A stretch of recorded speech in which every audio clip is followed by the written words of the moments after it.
Aqui eu estou mostrando para vocês o anel de porfirina, e nós estamos mencionando aqui o magnésio. Olha lá, o magnésio está aí, ó, isso aí é a molécula da clorofila. Aqui está a molécula da hemoglobina. Vocês estão vendo que elas são parecidas, quase iguais. Se você for ver a diferença principal que existe entre elas é que na da clorofila tem o magnésio e na da hemoglobina tem o ferro. Essa é a diferença.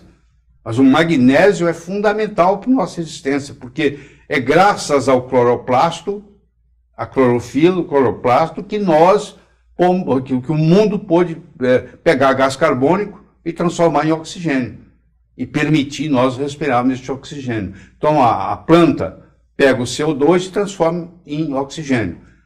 Eu respiro o oxigênio e transformo em CO2. A planta pega o CO2 e faz esse ciclo. E se não houver magnésio, não tem clorofila. Então, tudo que tem clorofila, você tem um certo percentual de magnésio. A clorofila na organela cloroplasto, que é o nome da organela na planta, produz oxigênio e os alimentos para todas as formas de vida na Terra, que são os carboidratos. Por que estamos deficientes de magnésio? Primeiro, por baixa ingestão. E segundo, por alto consumo. Porque toda vez que você está estressado, você consome mais magnésio. Então, o consumo de magnésio vem aumentando. E a ingestão é muito baixa. Então, praticamente, todo brasileiro tem uma certa deficiência de magnésio. Você está vendo? Aqui está o estresse. Esse estresse vai aumentar toxinas endógenas no corpo, que, por sua vez, tem que fazer o detox dela. O próprio corpo vai fazer.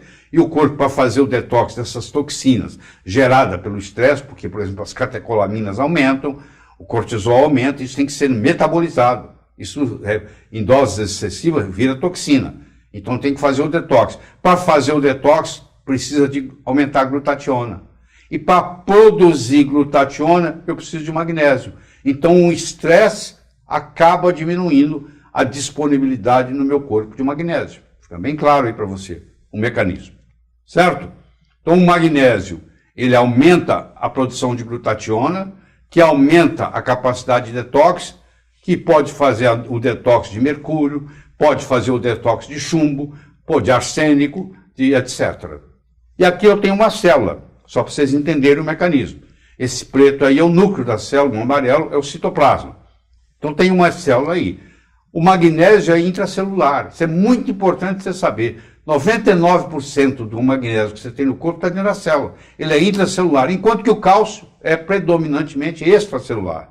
Enquanto que o potássio é predominantemente intracelular, o sódio é predominantemente extracelular. O sódio e o potássio trocam entre si, na bomba sódio e potássio, e o magnésio e o cálcio trocam entre si. Então, se sair uma célula, por exemplo, de um músculo, na hora do músculo contrair, o que acontece? O cálcio entra dentro da célula, o magnésio sai. Na hora de relaxar, o magnésio entra, o cálcio sai. Então, se eu não tenho magnésio, eu posso ter uma contração sem relaxamento. Isso chama cãibra. Então, eu começo a sentir cãibra. É tanto potássio é a mesma coisa. Eu posso ter cãibra por deficiência de potássio e por deficiência de magnésio intracelular. Então, o magnésio, ele é usado, por exemplo, pessoas que têm enxaqueca, melhoram com a administração de magnésio, pessoas que têm asma, porque faz o relaxamento dos bronquíolos com magnésio, quem tem diabetes, melhora o controle da glicemia, quem tem arritmia cardíaca, entendeu? Ele é um excelente antiarrítmico, talvez o melhor dos antiarrítmicos seja o magnésio. Então a aplicação é muito grande desse nutriente que está aí, certo? Magnésio é um nutriente útil no tratamento da hipertensão arterial. Por quê? Porque ele provoca o relaxamento da vasculatura e com isso a pressão cai. A resistência periférica cai, a pressão cai, certo?